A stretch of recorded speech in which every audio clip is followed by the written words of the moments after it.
Once again, the Columbus Blue Jackets had plenty of NHL Draft capital to play with, and I think they went in some interesting directions, and let's take a look. So at 4th overall, Columbus drafted my 4th-ranked player in Caden Lindstrom. I think he's an interesting fit for the Columbus Blue Jackets in the sense that they really seem just to bet on upside and talent and skill level. In terms of raw talent, Caden Lindstrom certainly deserves this kind of a draft slot. He's big, he's physical, he's evasive, he's got a great shot, he can make a play here and there. There's just a lot of play outside the offensive zone that isn't physical, where I think there's work that needs to be done, especially if you're going to use him as a player to run a line through. For me, players that you can run a line through are the valuable ones in the draft, but if you want a guy who might end up a really good complementary power forward, I think Caden Lindstrom is a really good bet here, and I think he offsets some of the guys they've drafted in the last few years really well, while still maintaining that sort of high skill and upside approach that Columbus still has. Charlie Elick at 36,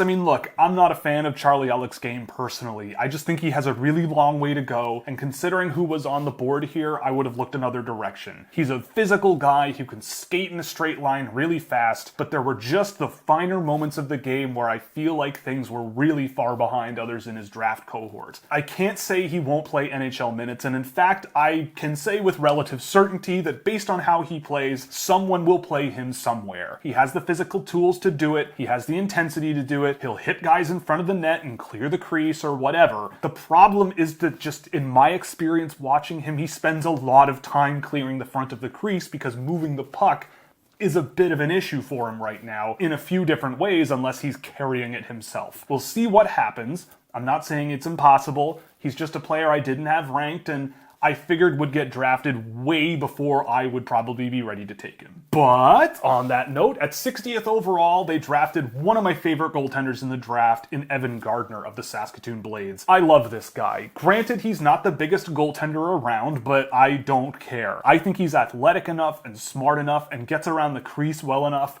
where he'll be able to overcome the couple of inches that he lacks. I do think that this is a really high-end pick for the Columbus Blue Jackets here. When he got picked at 60th overall, I was really pleasantly surprised because it seemed like people were undervaluing him on the other side of the equation in the NHL, but to see him be one of the first goalies off the board was really pleasantly reassuring for me because I loved him wire to wire this season, and I think the Columbus Blue Jackets really nailed it if they really wanted a goalie in this draft, and I feel like they feel the same way as well. At 86th overall, they picked Luca Morelli, and look, I've seen Morelli a few times this year. I think he's fine. I can't say I look at him and I don't like how he plays. It's just, he goes out there and plays hockey. He's got a bit of skill. He can see the ice decently well. I feel like at the under-18s, he showcased exactly what I'm talking about, where he didn't really move the needle, but he was being perfectly fine. And again, if you get something at 86th where in the NHL he's perfectly fine, then you've done really well here, and maybe that's what happens with Morelli. At 101st, they took Tanner Hendricks, and this is a player that I kind of had in my back pocket for a while this year. He's really tall, really lanky, really raw. I think he's got a long way to go ahead of him, but you can leave him in college for quite a while, and I think you'll get an interesting player at the end of the day here. He was a point-a-game player in 16U AAA hockey last year. He played a decent role for the Lincoln Stars this year, and they're going to have a young defense group that is going to be a year older next year, and they should become an interesting team that he can participate in offensively a little more. I think dealing with pressure at the USHL level and moving the puck accurately and quickly is a bit of a work in progress for him, and I think that's what limited a lot of his offensive output, but there is a really well-refined skater with a good mind defensively for the game here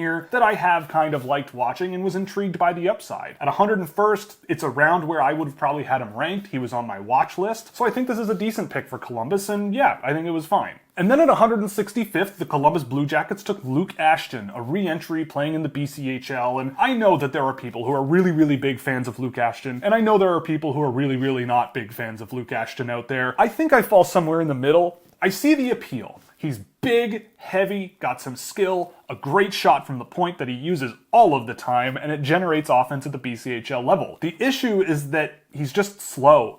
His skating isn't great, he doesn't get around the ice particularly well, but these are things you can work on, of course. He's a physical player, he's got some skill, and like I said, he can put pucks on net with a lot of gusto, so maybe there's something you can bet on here. Again, you leave him in college and give him a few years. He's 165th overall, so at the end of the day, who cares? But this was an interesting one. He didn't quite make my list this season, but he was in the back of my mind as an interesting guy to swing on late in the draft, and see what happens in college. So for me, the Columbus Blue Jackets are going to get a 1D. I think in general, they ended up with a pretty good group of prospects here with a wide variety of possibilities with where they go from here. I think Evan Gardner has the chance to be a really, really good goaltender for the Blue Jackets. Caden Lindstrom has enormous upside. It'll just be a matter of how well he can refine his game and settle into the pace of an NHL game and move the puck a little bit better than he does. But the talent level is undeniable. I feel like Charlie Elick will play games, even though he's not my brand of player. I feel like Luca Morelli has a chance of playing games as well, but I wasn't really blown away with him this year. Tanner Henricks, I think, has an outside shot of developing into something. And Luke Ashton, I think, also has a bit of an outside chance of developing into something himself. It's just a